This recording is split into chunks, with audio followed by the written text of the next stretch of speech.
Korea, Vietnam, and the people serving today. And so we can never forget, and we can never give them enough thanks for what they've done for this nation.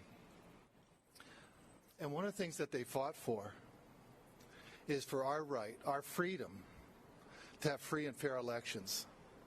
So that is, at the end of the day, what we really need to be mindful of, particularly in our office, as we work finishing up and closing out the election that we just had. I also wanted to give a heartfelt thanks to the men and women who are standing with me here today.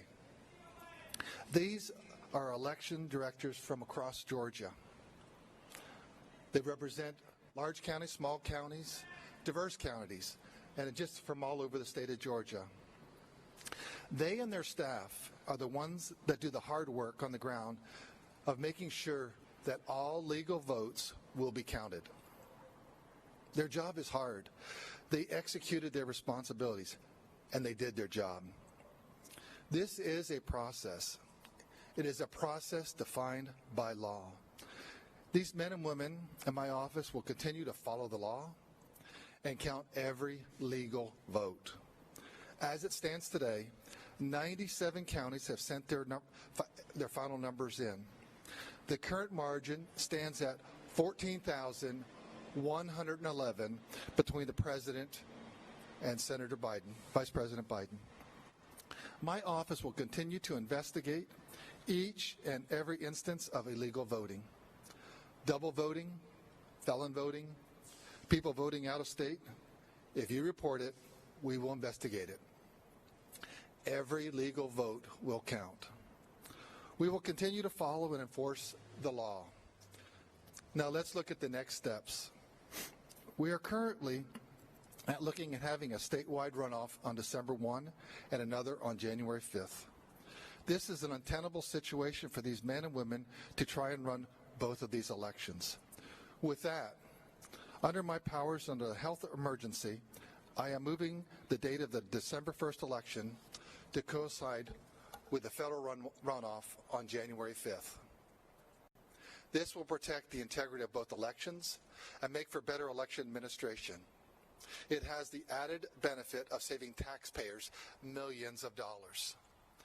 The reason we have so many of these on rollover lists voters is a direct function of COVID.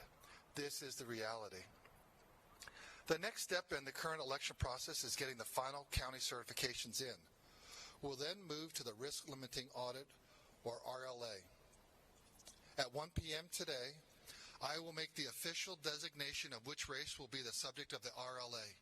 At that time, I will designate that the RLA will be the presidential race.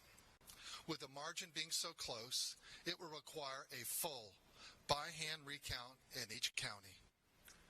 This will help build confidence. It will be an audit, a recount, and a recanvass all at once. It will be a heavy lift, but we will work with the counties to get this done in time for our state certification. Many of these workers will be working plenty of overtime.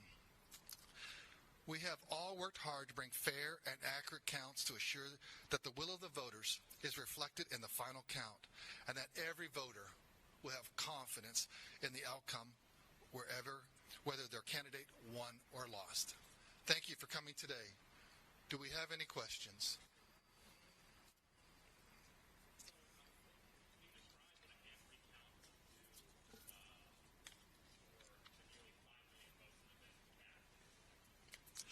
Well, because we now have that verifiable paper ballot, for the first time in 18 years, we're going to have something to count instead of just pressing a button and getting the same answer. So we'll be counting every single piece of paper, every single ballot, every single lawfully cast legal ballot. That will be the names that are on the ballot, whoever they voted for president, the English written word. Yes, we will. As I said, people will be working lots of overtime next coming week. Lots of people will be really pleased with those paychecks if they're getting overtime.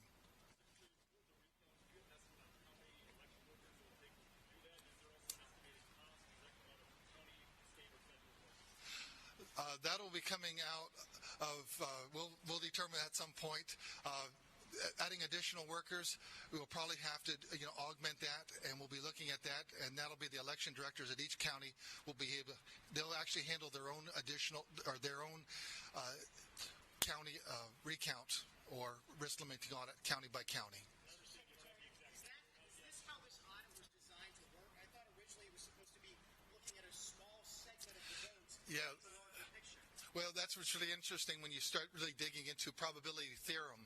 When you have 5 million votes and the margin is so close, 14,000, if we pulled out 10,000 votes, all of a sudden it could say, well, this is the person that won. We pull out 100,000, it says this person won. We pull out 1 million, this person won.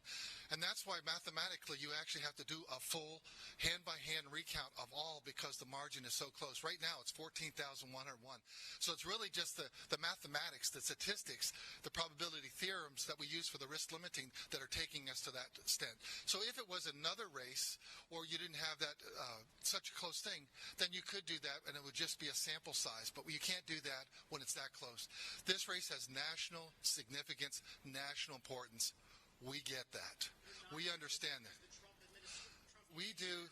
We follow the process, and we understand the significance of this for not just Georgia, but for every single American. At the end of the day, when we do a hand count, then we can answer the question exactly what was the final margin in this race. Yes, ma'am.